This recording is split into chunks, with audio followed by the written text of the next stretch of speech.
Hello students, welcome to RS science classes.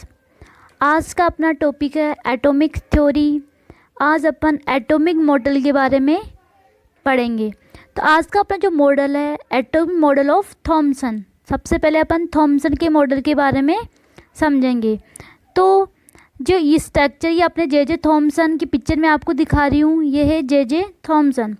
तो atomic structure का सबसे जो पहला मॉडल दिया गया था वो 1898 में जे थॉमसन के द्वारा दिया गया था। ओके, जे थॉमसन ने क्या किया था, 10⁻⁻10 मीटर के आकार का धनावेशित गोला लिया था।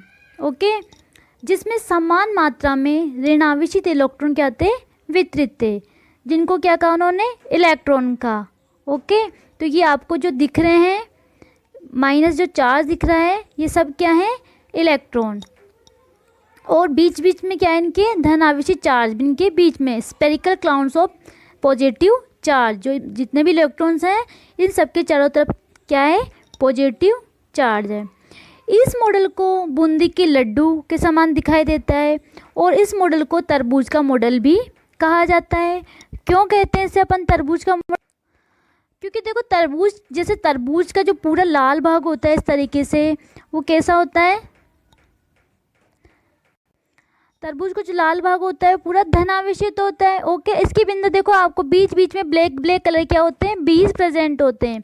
ओके, तो ये जब बीज होते हैं वो कैसे होते हैं, ऋणावेशित होते हैं, यानी कि इलेक्ट्रॉन्स वो होते हैं। ओके, तो इसलिए इस मॉडल को क्या कहा जाता है, तरबूज का मॉडल, वाटरमेलन मॉडल भी कहा जाता है। तो इस प्रकार अब थॉमसन ने अपने मॉडल को स्पष्ट किया। लेकिन फिर भी इसमें इन्होंने ये तो कह दिया थॉमसन ने कि जो ये एटम होते हैं ये कैसे होते हैं, उदासीन होते हैं, उनको उदासीन को भी अच्छे से एक्सप्लेन कर दिया। लेकिन जो रदरफोर्ड का जो मॉडल आया इसके बाद में, उस मॉडल को ये एक्सप्लेन नहीं कर पाया, भविष्य के मॉडल को ये समझा नहीं पाए, और बहुत इसके अंदर इस मॉडल में बहुत सारी कमियां रही। इसलिए इस मॉडल को क्या कर दिया गया, नकार दिया गया। फिर इस मॉडल के बाद में नेक्स्ट जो मॉडल होता है वो आता है रदरफोर्ड का मॉडल। ओके, तो अपन रदरफोर्ड का मॉडल देखते हैं नेक्स्ट क्लास में। Okay, thank you.